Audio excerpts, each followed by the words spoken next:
তোমাদের কাছে। দেখো আজকে কি ভিডিও নিয়ে এসেছি। আজকে এখানে ধনেপাতা বাটা হবে, ধনেপাতা দিয়ে আর গরম গরম ভাত দিয়ে খাওয়া হবে।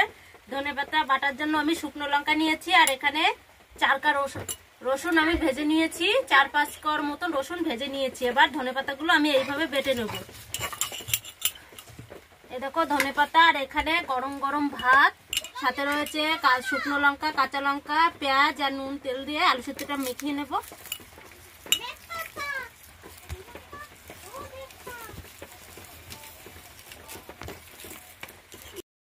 তা বন্ধুরা আবার চলে এসেছি তোমাদের কাছে নতুন একটা ভিডিও নিয়ে। তা আজকে সকালে দেখো ধনেপাতা নিয়ে এসেছি, ধনেপাতা বাটা দিয়ে আর সাথে গরম ভাত দিয়ে খাওয়া হবে।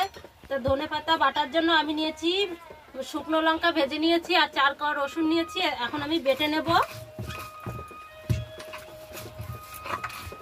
পাতা শিলনোড়ায় বেটে নিয়েছি, আমার বাটা হয়ে গেছে। এখানে দেখো গরম গরম ভাত আর সাথে আলু সিদ্ধ, আর এখন ধনেপাতাটা আমি একটু সাথে নুন দিয়ে দেব। নুন দিয়ে দিলাম, আর দেব কাঁচা তেল, সরষের তেল দিয়ে দেব, দিয়ে মাখিয়ে নেব।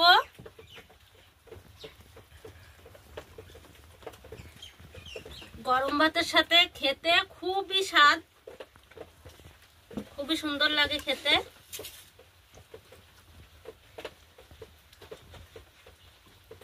তা তোমরা কে কে খাবে চলে এসো, আর ভিডিওটা ভালো লাগলে লাইক কমেন্ট করে দেবে। আমি একটু খেয়ে দেই কেমন হয়েছে। মেয়েটাকে একটু দিয়ে না মা, করো।